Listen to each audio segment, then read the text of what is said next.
Nos últimos episódios da 10ª temporada do Papo de Marketing, a gente literalmente desmontou a criatividade como álibi estratégico e a inovação como teatro de novidade, né? Hoje o nosso alvo é justamente o branding. E mais ou menos em 9 de cada 10 empresas, quando se fala em branding, a diretoria já imagina um PDF de 80 páginas com código de cores, um logo novo e por aí vai. Mas será que branding é mesmo um design gráfico gourmet? Quer que a gente conte para você? Então fique conosco, aproveite para deixar o seu like, valorizar o vídeo, trabalho feito no canal não custa nada, né?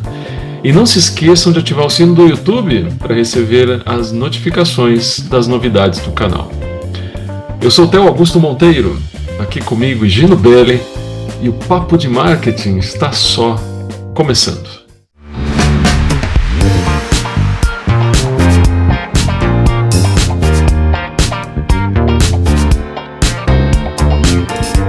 Olha, Theo, é assustador como o branding foi reduzido a cosmética, não é mesmo? As empresas fazem um rebrand, né, trocam a fonte lá, mudam o azul para um azul Serenity, azul, né, Ocean, sei lá, e acham que o branding aí foi resolvido, certo? Faz um tique na listinha lá, pronto, acabou, e aí que venha o próximo problema. E olha que isso acontece em empresas de todos os tamanhos, viu, Theo? E pequenas, médias e até aquelas gigantes com orçamento milionário de marketing acabam caindo, né, cometendo esse mesmo erro, né? E o raciocínio é sempre o mesmo. Nossa marca, ela está envelhecida, vamos modernizar, né? E daí aquela pergunta, Theo, o que significa modernizar? É verdade. Trocar a estética. Mas aí vem o problema. Se só a embalagem muda e o conteúdo continua o mesmo, o que você realmente resolveu? Não é verdade? É exatamente o que eu chamo de assim, né, confundir arquitetura com pintura de parede, né, Gino? Exatamente. Se você, não é? Então, se você pintar a sala de uma casa que tem goteira e fundação rachada, no fundo ela pode até parecer bonita na foto do Instagram só por alguns dias. Só que ela continua sendo uma casa estruturalmente problemática, né? E quando vem a primeira chuva forte, pronto, aí o problema já reaparece de cara. Então, com a identidade visual é a mesma coisa. A identidade visual é a ponta do iceberg. É a parte visível, a que todo mundo vê e comenta. Mas o que realmente sustenta a marca, o que dá estabilidade, o que dá força para ela, está lá embaixo d'água, no invisível. Então, é aquela história, né? É estratégia, é a cultura organizacional, é a experiência real que você entrega, é a proposta de valor clara. Isso mesmo, Theo. E o mercado, ele é cruel com isso. O consumidor, né, não é tonto, né? Então, se você muda o logo, não é verdade? Se você muda o logo, lança aquele vídeo institucional lindo nas redes sociais, faz todo o evento de lançamento da nova marca, mas, né, a proposta de valor e a experiência do cliente continuam a mesma bagunça de sempre, o consumidor olha e pensa, poxa, mudaram o desenho, mas o atendimento continua ruim, o produto continua com o mesmo problema, a entrega continua atrasando. E daí você pergunta, né, que negócio é esse? Então, difícil, né? Você não resolve problema estratégico com o Photoshop. E pior ainda, né, você gasta uma fortuna com isso. Você está rasgando dinheiro. E muita empresa acha ainda que faz isso achando que ainda está inovando. Quando é absolutamente o contrário, né? E aí, vamos então definir de forma clara o que é branding de verdade, né? Branding é basicamente o processo de construção de significado ao longo do tempo. É o que a empresa representa no mundo de fato, não o que ela diz em um manifesto, né, pendurado na parede da sala de reuniões. Isso envolve a cultura organizacional, envolve o produto, o serviço que você entrega, envolve como você trata as pessoas, como você envolve atendimento, experiência do cliente e só por último, só depois de tudo isso estar alinhado, é que envolve a comunicação visual. É assim, a identidade visual é a cereja do bolo, não é o bolo inteiro, ao contrário do que muita gente pensa. Isso mesmo, Theo. E eu gosto de pensar assim: é a diferença entre personalidade e roupa. Então, a Sim, roupa sinaliza quem você é, ela comunica algo sobre você para o mundo, mas ela não cria o seu caráter, né? Ela não define quem você é por dentro. Então, se você é uma pessoa grossa, mal educada e veste um terno de ser italiana de R$ 3.000, US$ 3.000, €3.000, seja lá o que for, você só vira um grosso bem vestido, um grosso elegante. Não é verdade? Então, pois é. no final, né, é a mesma coisa, né? A essência continua a mesma. A identidade visual visual sem estratégia, sem substância, é apenas fantasia. Ou como diria a geração Z, é um cosplay, certo? É isso aí. Corpo- Corporativo, né, é, Gino? Cosplay corporativo. exatamente, é um cosplay corporativo. E você está fingindo algo que não é. Né? Então, é essa beleza aí. É isso aí, boa analogia, Gino. E olha, isso explica no final das contas porque tantas empresas fazem rebrandings que no final das contas não geram resultado nenhum, né? Justamente porque elas estão trocando a roupa achando que isso vai mudar a personalidade. Né? Mas a personalidade, que no caso das empresas é a cultura, os processos internos, a entrega de valor, isso continua intocada. E, fala a verdade, né, o mercado percebe isso rapidinho. Tá? Olha só a Apple, Gino, só para a gente começar a citar alguns exemplos aqui. Muita gente acha que o branding deles é justamente o minimalismo, né? Aquela estética clean, as lojas bonitas, com mesas de madeira e por aí vai. Mas o Uhum, minimalismo, não é? É apenas a consequência visível de uma filosofia muito mais profunda de integração radical entre hardware e software, de design centrado no usuário, de fazer tecnologia que simplesmente funciona. Então, assim, verdade. não é? Se a Apple lançasse amanhã um produto confuso, difícil de usar, cheio de botões e menus complicados, né? O logo da maçã perderia o simbólico, né? O poder simbólico, quase que no mesmo dia. Isso é justamente porque haveria uma quebra de coerência brutal entre o que a marca uma hora promete e outra hora do que ela entrega. Né? Faz sentido? Faz, né? Todo sentido, Theo. E a Nike? O A Nike, swoosh, lógico. ou o, né, o swoosh, que é, Eu não consigo aqui, fazer isso. é aquele risco simples, né, que custou, sabe quanto, Theo, para ser feito naquela Hum, época? US$ 35. que beleza. Imagina. Né? Então, um desenho ali que, tipo, sei lá, né, uma criança faria, né, super É. simples, feito aí na época lá por um estudante, né, então o valor, né, não está no traço em si, né, não está na forma gráfica, está na história aí construída ao longo de décadas sobre superação, sobre atletas que vencem obstáculos, sobre o famoso just do it, né, o apenas faça ou é só fazer. É Então, isso o aí. símbolo funciona bem, né? Ele tem poder porque tem uma narrativa de herói por trás dele, certo? Uhum. E se você tirar essa narrativa, o que sobra? Um rabisco, né? Um risco curvo, né? Então, é a história aí que não dá significado ao símbolo, né? Então, não o contrário, né? É a história, né, que dá significado ao símbolo e não o contrário. E olha, Gini, tem um exemplo que eu acho fascinante, sabe? É o da Patagônia. Você conhece, né? Sim. E eles têm um logo que representa basicamente montanhas, né?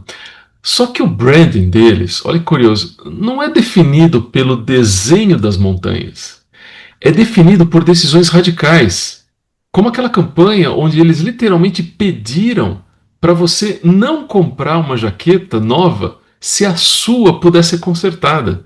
Eles escreveram literalmente Don't buy this jacket. É curioso, não? Quer dizer, que marca faz isso?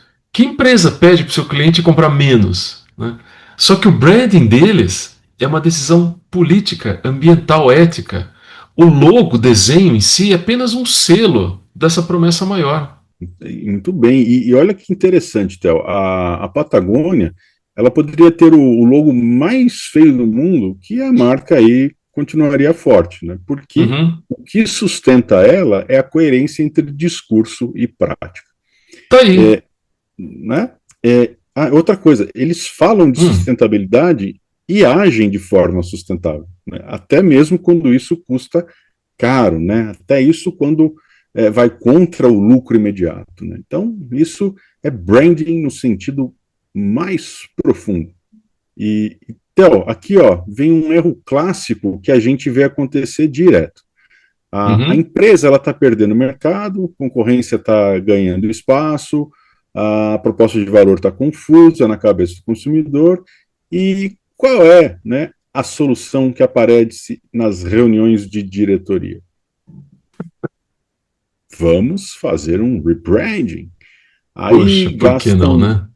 verdade, aí gastam fortunas contratando agência internacional para mudar a tipografia, criar um novo tom de azul, fazer manual de marca de 150 páginas, sei lá, né, em brochura, né, mas o produto aí continua Brochura. exatamente o mesmo, né, mesma coisa. E o atendimento continua com os mesmos problemas e a cultura interna Uhum. continua desalinhada e confusa. Mas é isso mesmo, Gino. E olha, é justamente como trocar a placa de uma padaria que vende pão dormido, né? Exatamente. Aliás, Exatamente. ainda existe pão dormido, não? Ou as padarias já resolveram esse problema? Bom, Olha, enfim. é, sei lá, né? Na cidade aí vende pão dormido? Acho que tem uns que você olha assim, tá bem dormido, viu? Tá bem. Dormiu bastante. Tá certo. Enfim, né, Gino? O cliente, assim, ele entra atraído pela placa nova, bonita, moderna, cria expectativa de que as coisas mudaram. Só que aí vai lá, morde o pão, continua ruim. O resultado é frustração em dobro, né? Porque você criou uma expectativa e não entregou. E olha, não é achismo, não, viu? Diversos estudos mostram que rebrandings puramente visuais, aqueles que não vêm acompanhados de mudança estratégica real, têm, ó, zero impacto em vendas, zero impacto em market share, zero impacto em percepção de marca. Em outras palavras, é jogar dinheiro fora. E tem mais. Às vezes o rebranding visual até piora a situação porque você gerou Sim, custo, bastante. imprimiu material novo, refez sinalização, treinou a equipe, mas não gerou valor nenhum. Então, daí lá o balanço financeiro daquilo é negativo. Você gastou sem retorno. E, Theo, tem o caso da Jaguar, que ela mudou o logo dela. Sim, eu soube disso. Sabe quanto que ela perdeu em vendas? Diga. 95%. 95%. Ou Por causa seja, de um posicionamento mal feito, né? exatamente, errático, inequívoco, qualquer adjetivo que você colocar, mas muito ali custou tudo, né? Então, Uhum. e aqui no Brasil, né? Não podemos ficar de fora, é claro. O Nubank é mestre nisso. O roxo é ícone, todo mundo reconhece aquele roxo específico, aquela identidade visual descolada. Mas o que realmente sustenta a marca Nubank? É a guerra declarada contra a burocracia bancária tradicional, é acabar com aquelas tarifas absurdas, é simplificar o que os bancos tradicionais complicam de propósito, certo? Uhum. Então, o design do app e a cor roxa apenas vestem essa promessa de simplicidade e transparência. Se o app ele fosse confuso e cheio de tarifas escondidas, o roxo não salvaria absolutamente nada. Pode ser a cor que for, né? Não daria certo de jeito nenhum. É um excelente exemplo. E olha, já que você pousou em terras domésticas, né? E as Havaianas, né, Tupiniquins. Gino? Tupiniquins, pois é. Só fazer uma observação das Havaianas, Théo. Diga. No Havaí, todas as sandálias são havaianas. Pegou essa? Não, eu peguei, eu ia falar, mas não vou deixar, pode ficar. Deixa. Tia, piada do tio do pavê. Tá certo. Pois é, já que você falou das Havaianas de novo, esse, Gino, olha, talvez o maior exemplo brasileiro de reposicionamento de significado, de, assim, uma transformação, no final das contas, né, de percepção de marca. O chinelo, né, nós quase ninguém mais fala chinelo, né, fala sandália, é mais bonito, É, sofisticado, né, não é chinelo, mas também, chinelo, hotel. diga. Tem a variação, é a chinela, né? A chinela, né? A chinela, nossa, A faz tempo que eu chinela não havaiana, escutava assim. isso, Gino. É, Então, a chinela era, não, chinela, né? Era visto como commodity, básica, né? Para quem não podia pagar por algo melhor. Era aquele produto popular no sentido mais simples. E o que o branding fez? Literalmente transformou a borracha vulcanizada em um símbolo de brasilidade, né? Em objeto de desejo, em item de moda que você presenteia, que você coleciona. Então, o produto físico mudou muito pouco ao longo dos anos. Ele continua sendo basicamente o mesmo chinelo de borracha. Ou, né, segundo o senhor Higino aqui, é o mesmo chinela de borracha. Né? Mas e o significado? Ah, viu? Esse mudou completamente. Isso é branding puro. é isso Aí. mesmo, Théo. Isso é verdade. E repara que eles não fizeram isso só mudando o logo. Não. Fizeram aí através de comunicação consistente, de distribuição diferenciada, de associação com estilo de vida e de parcerias estratégicas, né? Foi um trabalho aí que não foi da noite para o dia, foi um trabalho de anos, né? Construído camada sobre camada de significado. Então, não foi uma campanha, né? Foi sim uma estratégia de longo prazo. E Theo, como saber se você tem branding de verdade ou só tem design bonito? Boa Eu, pergunta.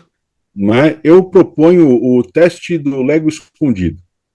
É bem simples. Se você tirar o logotipo de um anúncio de uma loja, de uma peça de comunicação, o cliente ainda sabe que é você, ainda reconhece a marca. A Starbucks, acredite, ela passa nesse teste com louvor. O cheiro característico de café, o ritual de escrever o nome no copo, a iluminação específica das lojas, aquele ambiente que convida você a ficar, né, o third place, né, então existe casa, existe o trabalho e existe Starbucks, né, então é isso que têm essa cultura e forma aí como organizam os produtos, você sabe que você está numa Starbucks, mesmo de olhos vendados.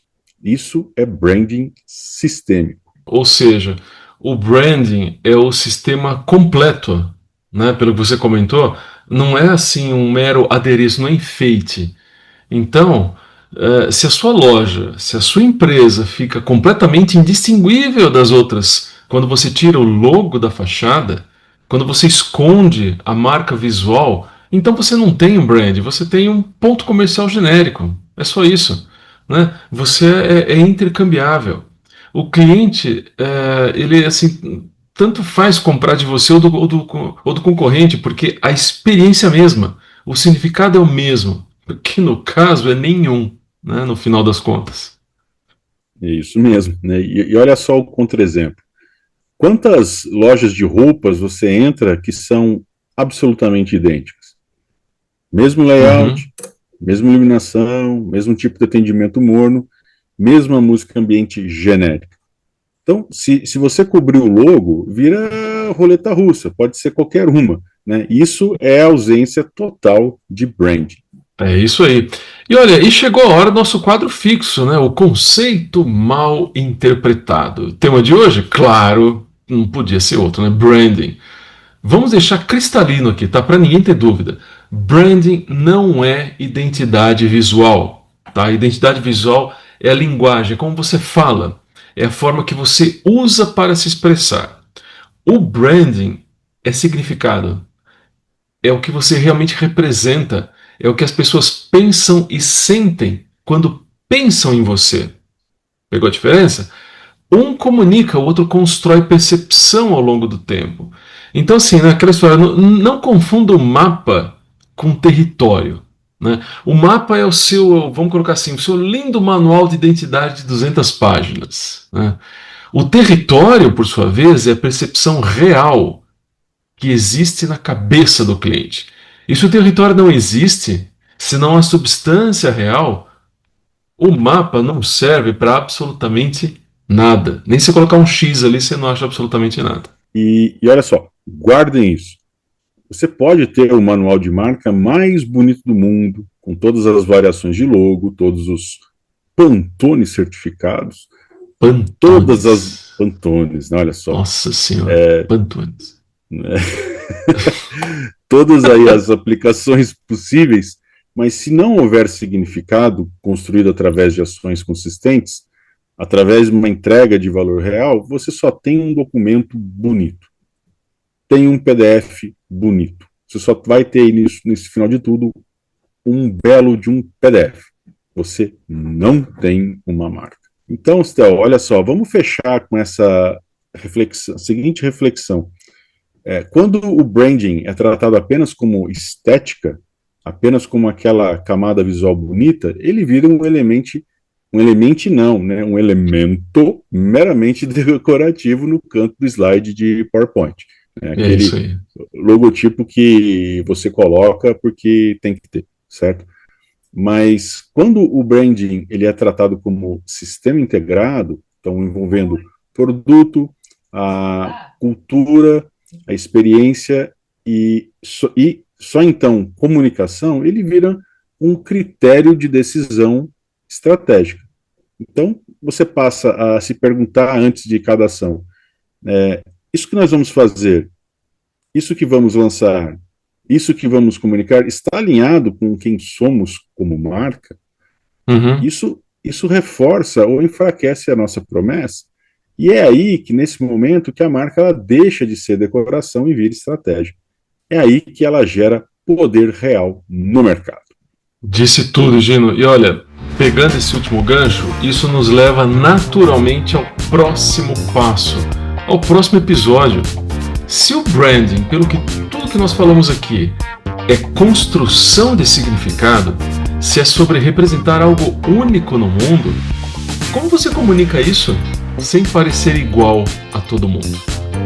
Pera aí, né? Vamos combinar que se toda empresa no seu setor diz que é focada no cliente, que preza pela excelência, que valoriza inovação e qualidade, então, olha, na boa, ninguém é nada disso. São só palavras vazias. No próximo episódio, nós vamos falar sobre por que posicionamento não é um discurso bonito, e sim é um sistema de renúncias conscientes.